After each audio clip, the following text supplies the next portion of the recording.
Avião com André Mendonça tem decolagem abortada após falha mecânica. Voo sairia de Brasília com destino ao Rio de Janeiro. O problema foi identificado antes da decolagem na capital federal. Não estamos afirmando aqui que houve uma sabotagem ao voo, mas o pessoal Médicos pela Liberdade lá no X, no antigo Twitter, chegou a publicar: ministro, compre a sua passagem no guichê, em dinheiro vivo, sem avisar ninguém, porque isso é muito arriscado, porque dá tempo, né, deles tentarem fazer alguma coisa. Coloca na tela aí, produção. Olha o que aconteceu com o avião do André Mendonça, gente. Avião com André Mendonça tem decolagem abortada após falha mecânica. Voo sairia de Brasília com destino ao Rio de Janeiro. O problema foi identificado antes da decolagem na capital federal. É óbvio, né, Eduardo, não temos aí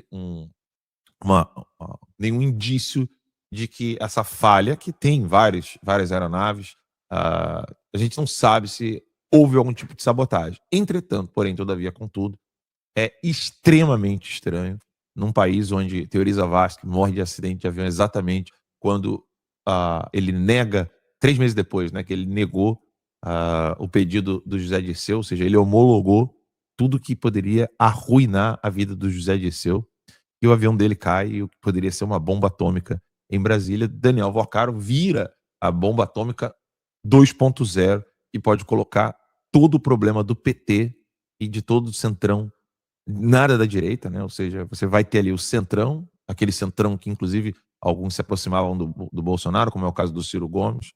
Ciro Gomes não, Ciro Nogueira, que é o Ciro que eu gosto de chamar Ciro Nogueira.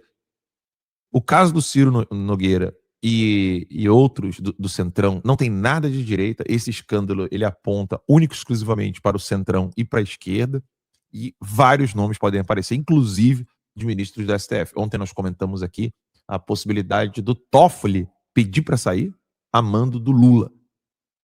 Assim, não temos, repito, não temos, Eduardo, nenhum indício de que o que aconteceu com o avião no qual o ministro da Mendonça estava a bordo teve algum tipo de sabotagem. Não temos nenhuma informação.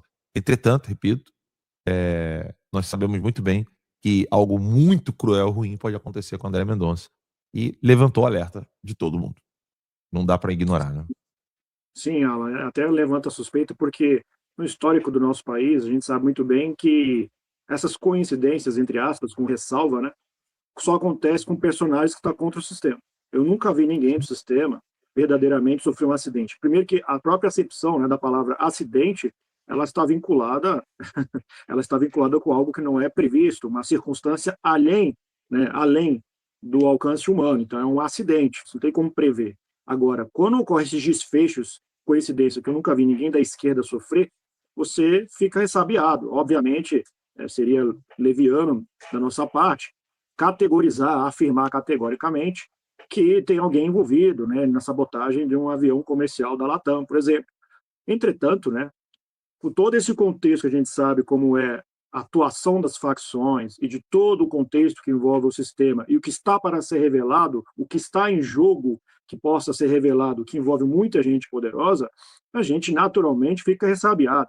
Ah, mas Eduardo, doutor Eduardo, a gente já viu alguma ocasião no país, você pode mencionar aquele caso em março de 2018 do caravana do PT lá, do Lula, aquela coisa lá em 2018 do Haddad, teve uns tiros, a perícia da polícia falou que não tinha como ter aquela perfuração com um veículo em movimento, que foi o veículo parado. Pronto, acabou, todo mundo fica quieto.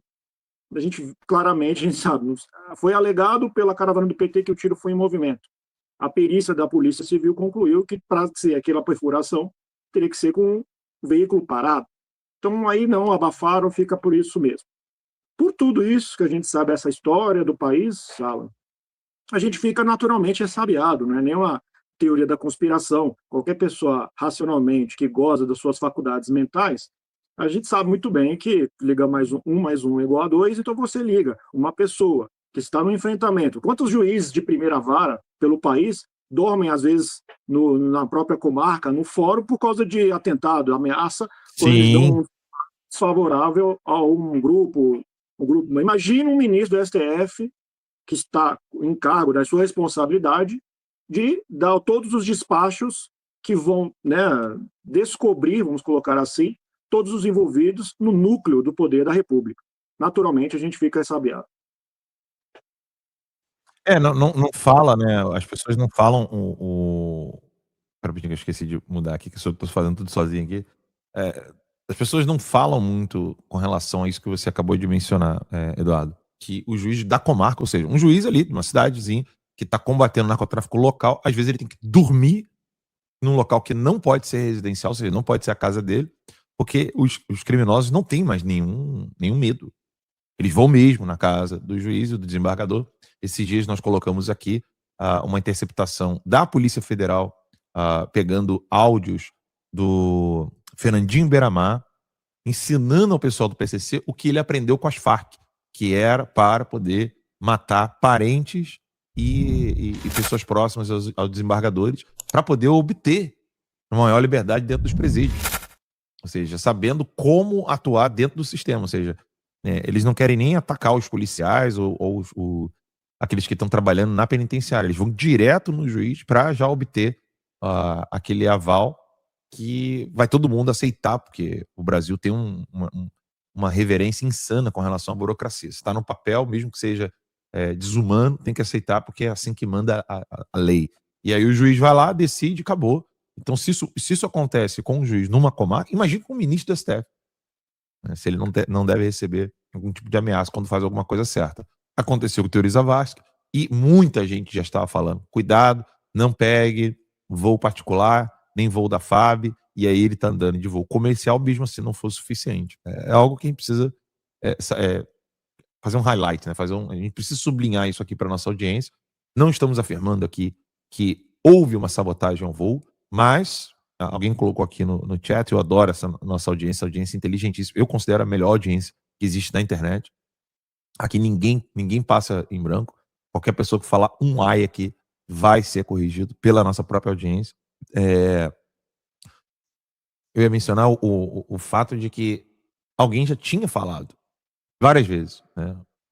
Aqui no chat hoje. Eles vão fazer o diabo. Lembra quando eles falaram, nós faremos até aliança com o capeta? Acho que foi essa, não era?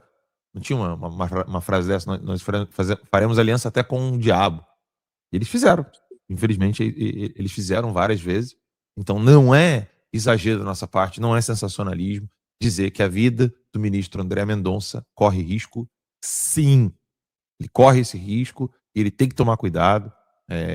O pessoal Médicos pela Liberdade lá no X, no antigo Twitter, chegou a publicar: ministro, compre a sua passagem no guichê, em dinheiro vivo, sem avisar ninguém, porque isso é muito arriscado, porque dá tempo, né, deles tentarem fazer alguma coisa, se não for dessa maneira. Agora, meu Deus, né, tomara que não aconteça nada com o ministro André Mendonça. Ele precisa das nossas orações e, querendo ou não, André Mendonça foi cobrado durante anos por ser um ministro frouxo.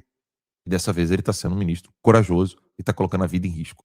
E a gente precisa muito reconhecer isso e pedir a oração por ele, Eduardo. Sim, até, bom, levanta até uma outra linha de raciocínio de que alguém possa estar garantindo o André Mendonça, né, no seu sentido de dando suporte a ele. Né? Leve adiante o que tenha que fazer, que nós vamos lhe dar o suporte. Entretanto, a gente sabe que a existência por si só ela não envolve uma força, né? Então tem outras forças. Se você consegue, em Cuba mesmo, que é fazer tráfico de certas questões em uma alfândega, imagina dentro do Brasil. Imagine você envolvendo a mecânica de um avião.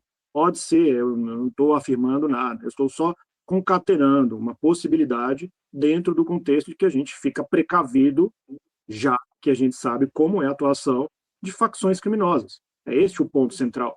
Então, por tudo isso, que não se trata de conspiracionismo ou não, temos um histórico de que só acontece com o lado acidentes, bem com aspas, acidentes.